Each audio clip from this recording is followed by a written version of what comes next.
الحمد لله والصلاة والسلام على سيدنا رسول الله وعلى آله وصحبه ومن والاه أما بعد. கண்ணியத்திற்குரிய அல்லாஹ்வின் நல்லடியார்களே, ரமதானுடைய 2 பத்துகளை நிறைவு செய்திருக்கிறோம். 25 ஜுஸூகளை நிறைவு செய்து விட்டோம். அல்லாஹுடைய இந்த திருமறையை பலவிதமாக பிரிக்கப்பட்டிருக்கிறது. குர்ஆனுடைய சூறாக்கள் 114 சூறாக்கள். 114 சூறாக்களையும் நபி ஸல்லல்லாஹு அலைஹி வஸல்லம் அவர்களே அதை 4 வகையாக பிரித்தாங்க. ஆரம்ப 7 சூறாக்கள், அந்த 7 சூறாக்களுக்கு திவால் என்று சொல்லுவாங்க. திவால் என்று சொல்லப்படும். திவால்னு சொன்னால் மிக நீளமான 7 சூறாக்கள். அது கணக்கில் நீங்கள் எண்ணி பார்த்தா 8 வரணும். சூரா அன்ஃபாலையும் தௌபாவையும் ஒன்றா சேர்த்துருவாங்க. இந்த 7 சூறாக்கள் குர்ஆனிலேயே ஆக நீளமான சூறாக்கள். வசனங்களும் பெருசாக இருக்கும், பெரிய பெரிய சட்டங்களாக இருக்கும். இந்த ஆரம்ப சூறாக்களுக்கு பேர் திவால். ஏன்னா குர்ஆனை பற்றிய அறிவு நமக்கு தெரியணுமா இல்லையா? அதற்கு அடுத்து அந்த திவால் சூறாக்கள் 7 முடிந்த பிறகு அடுத்து ஒரு 11 சூறா வரும். அந்த 11 சூறாக்களுக்கு மியின் என்று சொன்னால் 100 வசனங்களை விட குறையாத சூறாக்கள் அப்படின்னு அர்த்தம். அது ஒரு 11 சூறா. அந்த 11 சூறா முடிந்த பிறகு ஒரு 20 சூறாக்கள் வரும். அந்த 20 சூறாக்களுக்கு பேர் மசானி. மசானினா திரும்ப திரும்ப வரக்கூடிய வரலாறுகள் என்று அர்த்தம். சரிங்களா? இப்போ ஆரம்ப 7க்கு பேர் திவால், அதுக்கடுத்து ஒரு 11 சூறாக்கள் மீன், அந்த 20க்கு பிறகு வரக்கூடிய சூறாக்கள் அதுக்கு பேர் தான் முஃபஸ்ஸல் என்று சொல்லுவாங்க.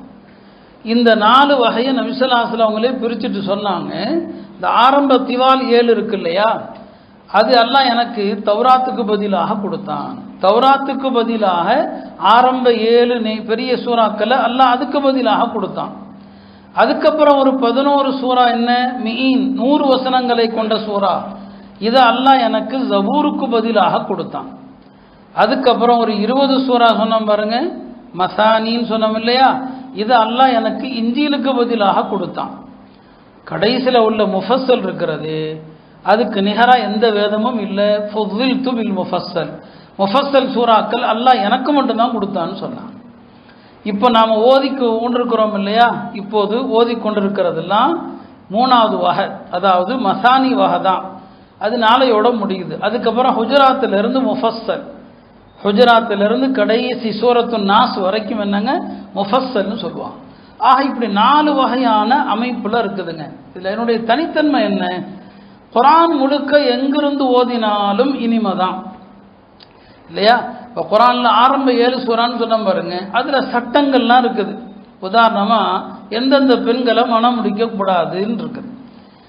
எந்த பெண்களை மனம் முடிக்கக்கூடாதுங்கிறது அல்லாஹ் பல பெண்களை சொல்கிறான். உங்களுடைய தாய்களை மனம் முடிக்கக்கூடாது, சகோதரிகளை மனம் முடிக்கக்கூடாது என்றெல்லாம் சொல்கிறான். இதை சாதாரணமாக ஒரு மனுஷன் ஒரு இனிமையாக ஒரு இசை ராகத்தில் இதை ஓத முடியுமா? யோசிச்சு பாருங்க. ஆனால் குர்ஆனுக்குரிய தனித்தன்மை என்ன, இந்த சட்ட வசனங்களை கூட நீங்கள் அழகாக இனிமையாக ராகமாக ஓத முடியும். சாதாரணமாக இனிமையாக சொல்கிறதுங்கிறது எல்லா வார்த்தையும் சொல்ல முடியாது. இப்போ கவிதை இருக்குதுன்னு சொன்னால் கவிதை கண்டு தனி தனி யாப்பு நடைகள் இருக்கிறது. கவிதையில் இத்தனை எழுத்துக்கள் இருக்கணும்னு இருக்குது. அப்படி இருந்தால் தான் அந்த கவிதை ராகமாக இருக்கும். ஆனால் குர்ஆன் அப்படி கிடையாது.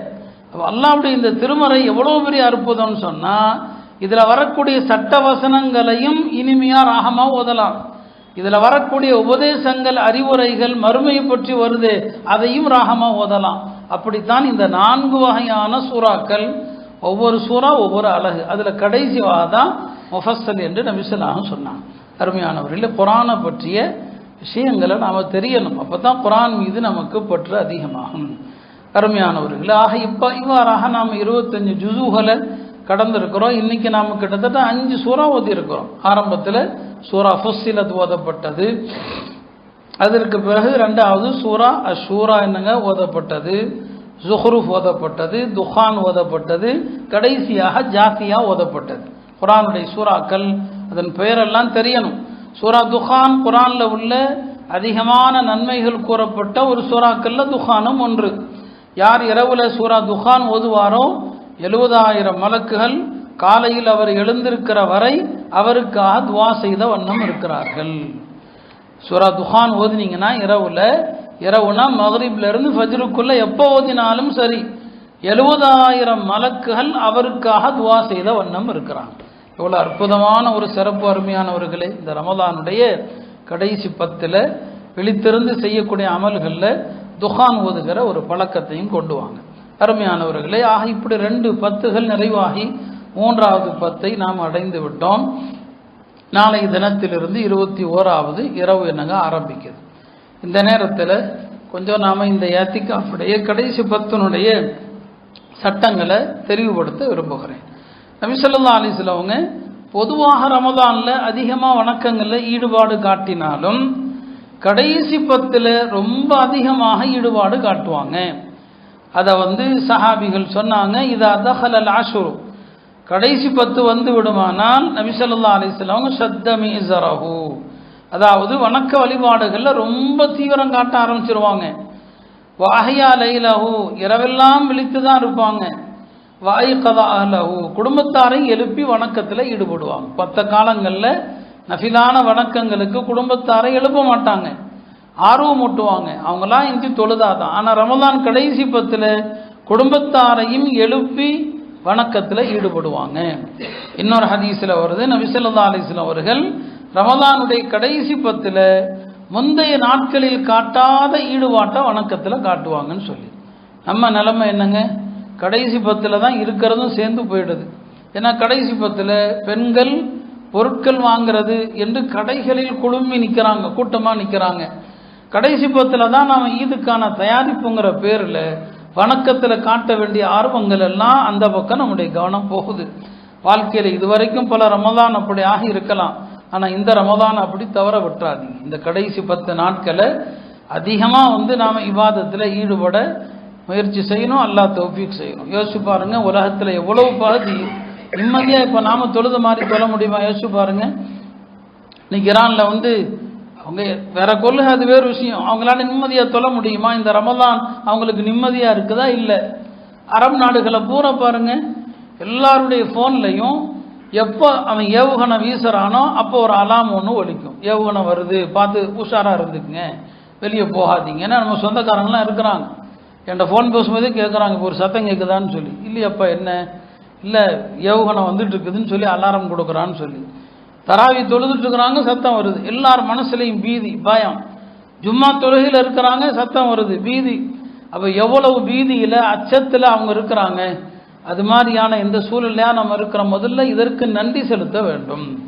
நாம் உலகத்தில் நடக்கிற நிகழ்ச்சிகளை எல்லாம் கடந்து போகிறோமே தவிர இந்த பாதுகாப்பான சூழலை அல்லாஹ் தந்ததை என்னைக்காவது நன்றி செலுத்தி இருக்கிறோமா? இந்த நன்றி கட்டத்தனம் தொடரும் போது தான் அந்த சோதனை எல்லாருக்குமே வந்து விடுகிறது. இந்த குர்ஆன்ல அல்லாஹ் அப்படிதான் சொல்றான். ஒரு ஊரை நாம பாதுகாப்பாக வச்சிருந்தோம், அவங்களுக்கு ரிஸ்க் தாராளமாக கொடுத்தோம். ஃபகஃபரத் பிஅன்உமில்லா, அல்லாஹ்வுடைய நியாமத்தை நன்றி துரோகம் செஞ்சாங்க, அவங்கள தண்டிச்சோன்னு சொல்றான். இந்த அரபு நாடுகள் எல்லாம் எவ்வளவு உல்லாசத்தில் எவ்வளவு கேளிக்கையில் மூழ்கி கிடந்தாங்க இல்லையா? அதுக்கு தண்டனையை தான் இன்னைக்கு அனுபவிக்கிறாங்க. அப்போ நாம படிப்பின பெறணுமா இல்லையா? அருமையானவர்களே, ரமலானுடைய 20 நாட்கள் ஓடிவிட்டது.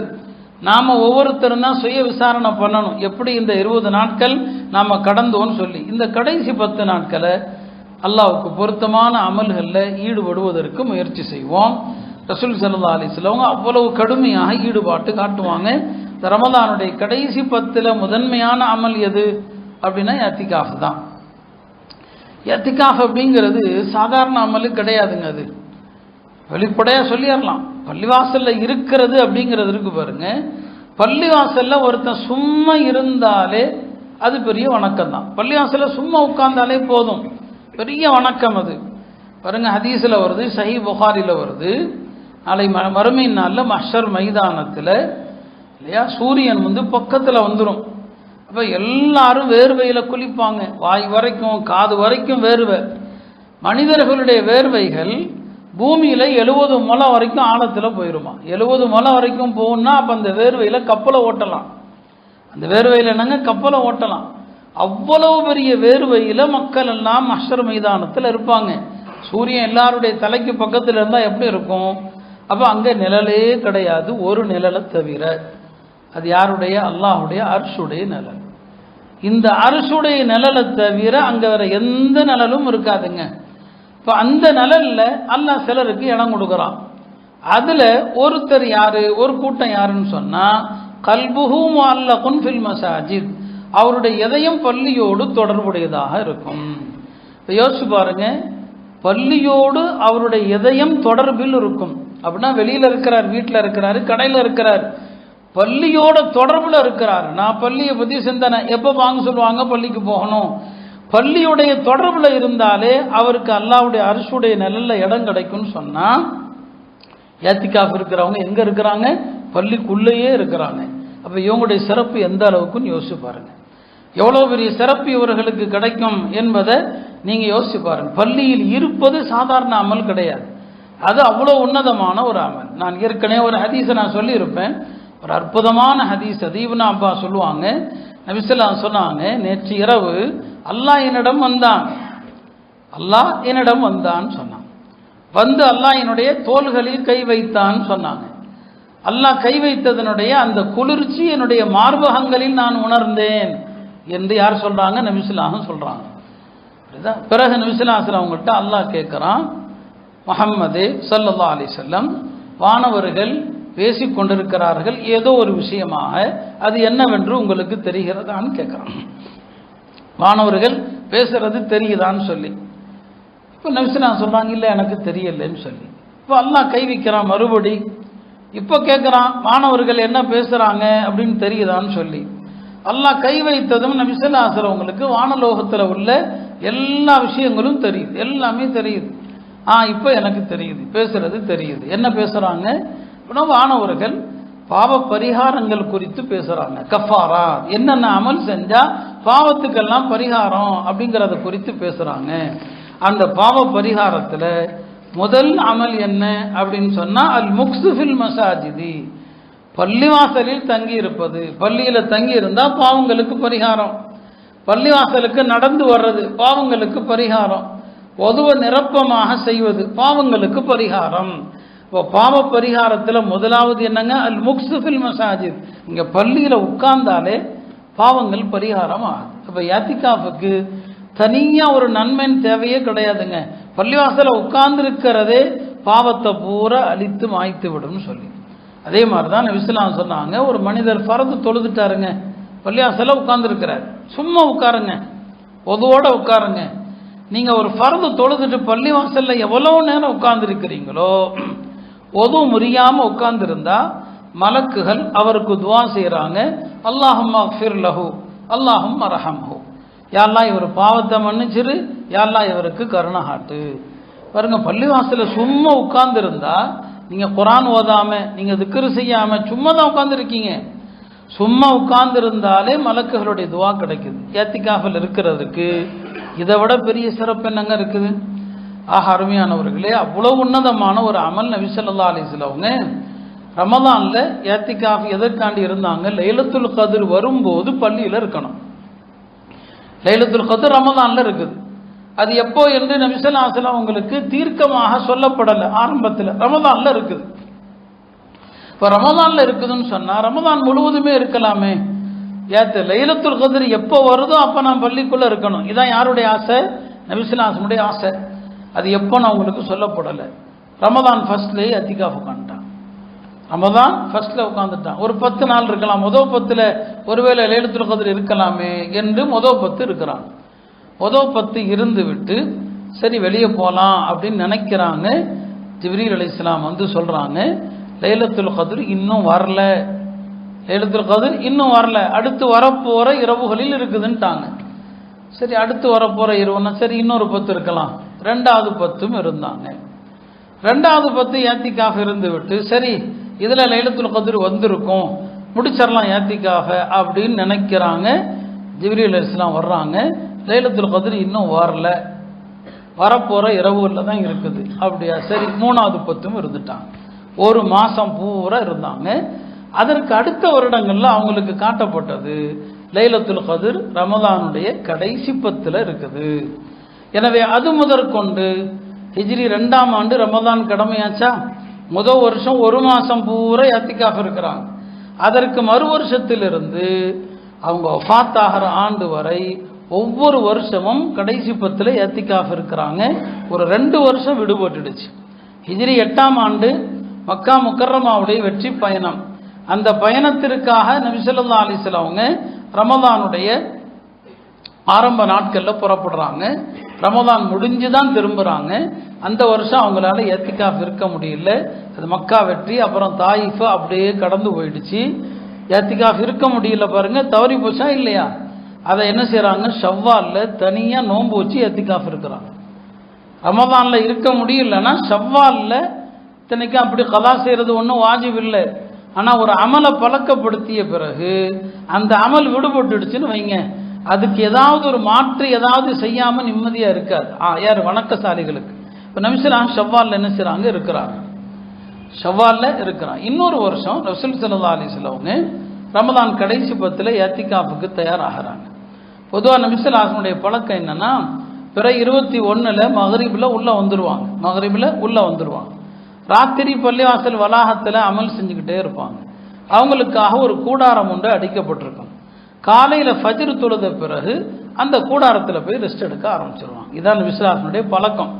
இரவில் கூடாரத்தில் போய் தூங்க மாட்டாங்க, அந்த பள்ளியில் இருப்பாங்க, காலையில் தான் போவாங்க. ஒரு வருஷம் அந்த மாதிரி நபி ஸல்லல்லாஹு அலைஹி வஸல்லம் அவங்க 21ஆம் இரவு பள்ளிக்குள் வர்றாங்க. அன்னை ஆயிஷா ரலியல்லாஹு அன்ஹா அவர்கள் நானும் ஏத்திகாஃப் இருக்கிறேன்னு அனுமதி கேட்குறாங்க. அந்த காலத்தில் பள்ளியில் பெண்களுக்கு அனுமதி இருந்துச்சு, அதை புரிந்து கொள்ளணும். அது நபி ஸல்லல்லாஹு அலைஹி வஸல்லம் இருக்கும்போது அப்போ நபி சரி மனைவி ஒரே ஒரு பெண்மணி தானே கேட்குறாங்க, சரி இருந்துக்குங்க அப்படின்னு சொல்லிட்டாங்க. அன்னை ஆயிஷா அவர்களுடைய அனுமதியை பார்த்து ஹப்ஸா அவர்கள் அன்னை ஆயிஷாட்ட கேட்குறாங்க, நானும் உங்கள் கூட வந்துடட்டுமான்னு சொல்லி. அன்னை ஆயிஷா என்ன செய்கிறாங்க, சரி வாங்க என் கூட வாங்க அப்படின்னு சொல்லிட்டாங்க. இந்த 2 பேரும் வர்றாங்கன்னு தெரிஞ்சு ஸைனப் ரலியல்லாஹு அன்ஹா அவர்கள் அவங்களும் வந்துட்டாங்க. மொத்தம் 3 கூடாரம். காலையில் நபி ஸல்லல்லாஹு அலைஹி வஸல்லம் ராத்திரி பூரா வணக்கத்தில் இருக்கிறாங்க தெரியாது. காலையில் ஃபஜ்ர் தொழுது விட்டு தன்னுடைய கூடாரத்துக்கு போகலான்னு பார்த்தா அங்கே பல கூடாரங்கள் இருக்குது. இதெல்லாம் யார் இதுன்னு கேட்குறாங்க. இது ஆயிஷா, இது ஹப்ஸா, இது ஸைனப், இல்லை இது போட்டிக்கு வந்த மாதிரி தெரியுது, போட்டிக்கு தான் வந்த மாதிரி தெரியுது. இப்போ நபி ஸல்லல்லாஹு அலைஹி வஸல்லம் பார்த்தாங்க, இப்போது இந்த பெண்களை யாரும் இருக்காதீங்கன்னு போக சொன்னால் பிரச்சனைகளை அழகாக அணுகணும் ஒன்று. ரெண்டாவது, சில நேரங்களில் சில முக்கியமான பிரச்சனை தகராறு வரும்னு சொன்னால் சில சுன்னத்தான அமல்களை விட்டுறலாம். 2 விஷயம் தெரிஞ்சுக்கணும். இப்போ நபி ஸல்லல்லாஹு அலைஹி வஸல்லம் பார்த்தாங்க, இப்போ நம்ம இவங்கள போக சொல்லிட்டு நாம் மட்டும் இருந்தால் அவங்க மனசு வருத்தப்படும், அவங்களுக்குள்ள சண்டை வந்துடும். என்ன சண்டை வரும், என்னால் தான் சண்டை வந்துடும். அதனால் ஏத்திகாஃப் நான் இருக்கலைன்னு சொல்லிட்டாங்க. ஏத்திகாஃப் இந்த வருஷம் நான் இருக்கல விட்டுட்டாங்க. அந்த வருஷம் என்ன பண்ணுறாங்க, அந்த 10 நாள் ஏத்திகாஃப் விடுபட்டது சஹீஹ் புகாரியில் வருது. ரமதான் அடுத்து ஷவ்வால் 1 மாதம் முழுவதும் ஏத்திகாஃப் இருந்தாங்க. இங்கெல்லாம் நீங்கள் நபி ஸல்லல்லாஹு அலைஹி வஸல்லம் ஏத்திகாஃபுக்கு என்ன முக்கியத்துவம் கொடுக்குறாங்க பாருங்க. 10 நாள் இங்கே இருக்கணும். இந்த 10 நாள் மனைவியரால் இருக்க முடியல. ஷவ்வால் 1 மாதம் முழுவதும் நோன்பு வைத்து ஏத்திகாஃப் இருக்கிறாங்க. அந்த தவறிய அந்த விஷயத்தை 1 மாதம், ஏன்னா ரமதானுடைய ஏத்திகாஃபுக்கு நிகராகதான் இல்லையா, அதுக்காக 1 மாத காலம் ஏத்திகாஃப் இருக்கிறாங்க. அருமையானவர்களே, இதுவெல்லாம் நபி ஸல்லல்லாஹு அலைஹி வஸல்லம் ஏத்திகாஃபை எவ்வளோ முக்கியத்துவத்தோடு கடைபிடித்தாங்க என்பதை நாம் இதிலிருந்து விளங்க வேண்டாமா? அதனால் ஏத்திகாஃபுங்கிறது சாதாரணமான ஒரு வணக்கம் அல்ல. ஹனஃபி மதஹ்பில் ஏத்திகாஃப் என்பது ஒவ்வொரு மஹல்லாவிலும் யாரேனும் ஒருவர் இருப்பது சுன்னத்தை முஅக்கதா கிஃபாயா. மஹல்லால ஒருத்தர் இருக்கணும், அந்த மாதிரி ஒரு சுன்னத்தை முஅக்கதா. இப்போ அல்ஹம்துலில்லாஹ் எல்லா மஹல்லாக்களிலும் நிறைய மக்கள் ஏத்திகாஃபுங்கிற அமலை என்ன செய்கிறாங்க, கடைபிடிக்கிறாங்க. சரிங்களா? அதனால் எல்லாருமே ஏத்திகாஃபுக்கு என்ன செய்யணும், முக்கியத்துவம் கொடுக்கணும். 3 வகையான ஏத்திகாஃப் இருக்குது. ஏத்திகாஃபுங்கிறது 3 வகை. ஒன்று, ஒரு மனிதன் தனக்குத்தானே வாஜிபாக்கி கொள்கிற ஏத்திகாஃப். ஏதோ ஒரு காரியம் நடக்கணும், ஏதோ ஒரு நோய் நீங்கணும், ஒரு கடன் தீரணும், ஒரு வியாபாரம் நல்லபடியாக இருக்கணும், ஏதோ ஒரு தேவையை மனசில் வைத்து எல்லாம் உனக்காகனா 1 நாளோ 2 நாளோ ஏத்திகாஃப் இருப்பேன் என்று நேர்ச்சி செய்வது. அது எல்லா காலத்திலையும் செய்யலாம். ரமதான்லையும் செய்யலாம், ரமதான் அல்லாத காலத்திலையும் செய்யலாம். அந்த ஏத்திகாஃபை வாஜிபான ஏத்திகாஃபும் வாங்க. அது குறைஞ்சது 1 நாள், கட்டாயம் 1 நாள் தான் இருக்க முடியும், அதை விட கம்மியாக கிடையாது. நோன்பு வச்சுட்டு தான் ஏத்திகாஃப் இருக்க முடியும். ரெண்டாவது ஏத்திகாஃப் என்ன? இந்த சுன்னத்தான ஏத்திகாஃப். சுன்னத்தான ஏத்திகாஃப்ங்கிறது ரமதான் பிற 29 மகரிபில் ஆரம்பிக்குது. ஈதுடைய பிற எப்போ தெரியுதோ அதோட முடியுது. அது 9 நாளாகவும் இருக்கலாம், 10 நாளாகவும் இருக்கலாம். 9ஓ 10ஓ, பகல் எத்தனையோ இரவும் அப்படிதான் என்னங்க வரும். அப்போ இது சுன்னத்தான ஏத்திகாஃப் 21 இருந்து கடைசி வரைக்கும் இருக்கிறது. மூணாவது நஃபிலான ஏத்திகாஃப். நஃபிலான ஏத்திகாஃப்ங்கிறது அதுக்கு கால வரம்பு இல்லை. நீங்கள் பள்ளிக்குள்ளே எப்போனாலும் வர்றீங்களோ, பள்ளியில் எவ்வளோ நேரம் இருக்க போகிறீங்களோ, ஏத்திகாஃபுடைய நியத்தில் வர்றது. அது 1 மணி நேரம் இருக்கலாம், அரை மணி நேரம் இருக்கலாம், அரை நாள் இருக்கலாம். பள்ளிக்குள் வரும்போது நான் ஏத்திகாஃபுடைய நியத்தில் வருகிறேன்.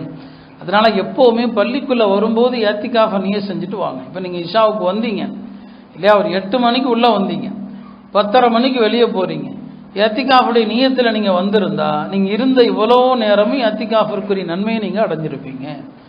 பள்ளிக்குள் வரும்போது என்னென்ன விஷயங்கள், ஒழுக்கங்கள் அப்படின்னு முஃப்தி ஷஃபீ சாஹிப் ரஹ்மத்துல்லாஹி அலைஹி 15 ஒழுக்கங்கள் சொல்லுவாங்க. பள்ளிவாசலுக்குள் வரும்போது என்னென்ன செய்யணும் அதில் ஒன்று சொல்லுவாங்க. பள்ளிக்குள் வரும்போது நம்ம வளமையாக துவா ஓதிட்டு வர்றோம், அல்லாஹும்ம ஃப்தஹ் லி அப்வாப ரஹ்மத்திக். அதோட பள்ளிக்குள் வரும்போது யார் முன்னால் தெரிகிறாங்களோ அவங்களுக்கு சலாம் சொல்லணும். யாருமே இல்லையா, பள்ளியில் வானவர்கள் இருக்கிறாங்க, அதனால் பள்ளிக்குள் வரும்போது அஸ்ஸலாமு அலா இபாதில்லாஹில் மோமினீன், அல்லாஹ்வுடைய மோமினான அடியார்களுக்கு சலாம் அப்படின்னு சொல்லணும். அப்போ எப்போ நஃபிலான ஏத்திகாஃப்ங்கிறது அது எப்போனாலும் இருக்கலாம். இந்த ரமதானுடைய கடைசி 10 நாளும் ஏத்திகாஃப், சுன்னத்தான ஏத்திகாஃப் யாருக்கு முடியலையோ குறைஞ்சபட்ச நஃபிலான ஏத்திகாஃபை நியத்து பண்ணுங்க. இந்த 10 நாளில் ஏதாவது ஒரு நாள், ஏதோ ஒரு 2 நாள் இப்படி என்ன செய்யுங்க, ஏத்திகாஃபை ஏதோ ஒரு நாளாவது இருப்பதற்கு ஒரு முயற்சி என்னங்க செய்யுங்க. இப்போ என்னங்க, இந்த நாட்களை தயவு செஞ்சு வீணாக்கிற வேண்டாம். பகலில் ஏத்திகாஃபுக்கான வழி இல்லையா, ரமதானுடைய கடைசி 10 நாளையுமே குறைஞ்சது வீட்டில் அமல் செய்யுங்க. அமல் செய்ய முடியலன்னா பள்ளிகளில் வந்தாவது இந்த 10 நாளும் கணிசமான இரவனுடைய அந்த நேரங்களை எல்லாம் இவாதத்தில் ஈடுபடுங்க. நபி ஸல்லல்லாஹு அலைஹி வஸல்லம் அவங்க கடைசி 10 முழுக்க தூங்கவே மாட்டாங்க. அதான் அஹ்யா லைலஹு, அஹ்யா லைலஹு. அப்படி தான் நபி ஸல்லல்லாஹு அலைஹி வஸல்லம் அவங்க ஒரு வருஷம் ரமதானில் கடைசி 10 ஏத்திகாஃப் இருக்கிறாங்க. ஏத்திகாஃபில் தான் அவங்க தூங்க மாட்டாங்கன்னு சொன்னேன், இரவெல்லாம் நின்று தான் வணங்குவாங்க.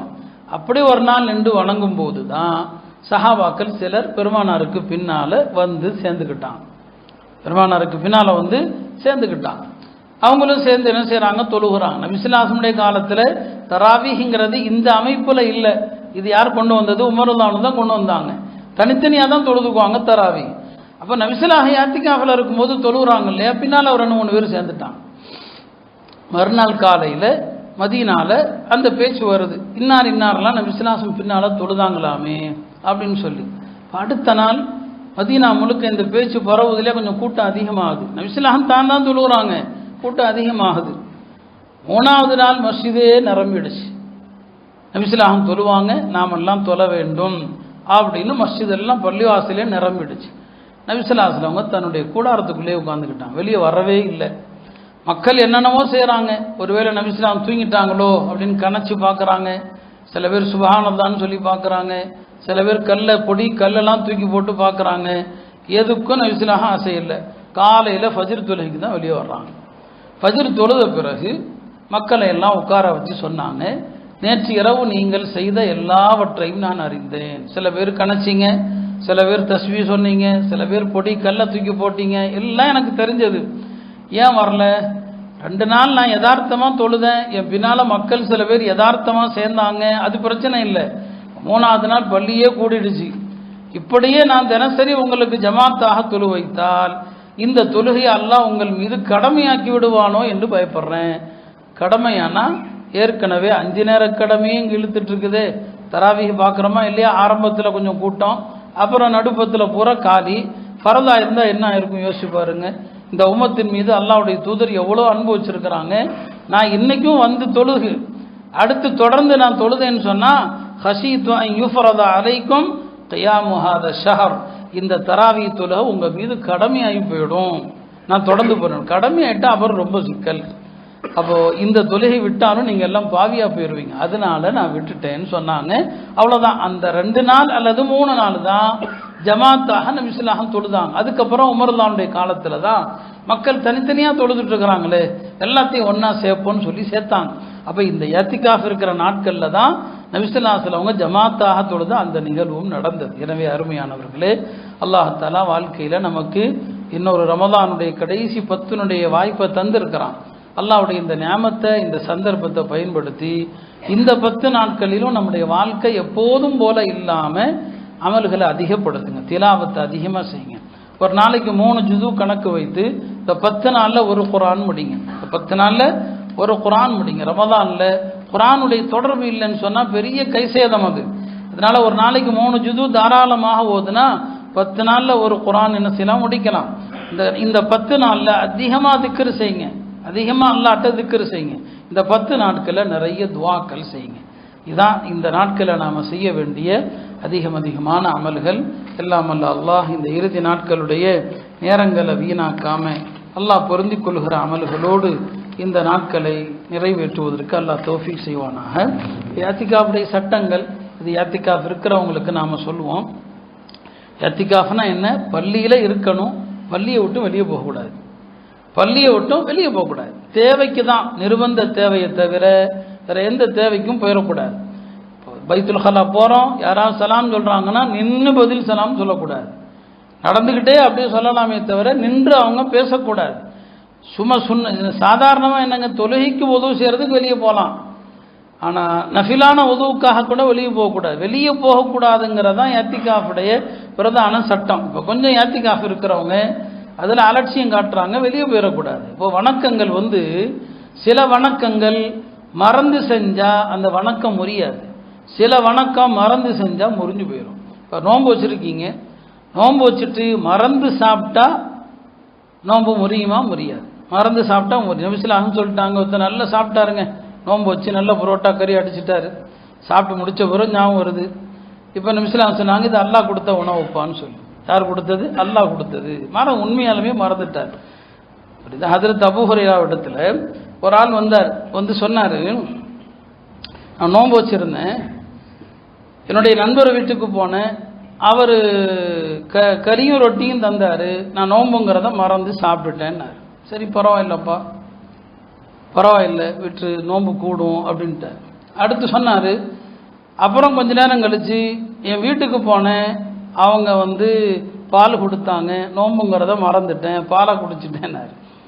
சரி பரவாயில்லப்பா, விடு, நோன்பு கூடி போயிடும். அதுக்கப்புறம் கொஞ்ச நேரம் தூங்கிட்டேன், தூங்கி எஞ்சி வழக்கமாக தண்ணி குடிப்பேன், தண்ணி குடிச்சிட்டேன்னாரு.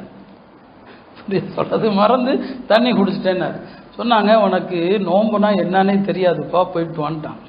நோம்புனா என்னன்னே உனக்கு தெரியாதுன்னு சொல்லி அந்த மறதி இல்லை.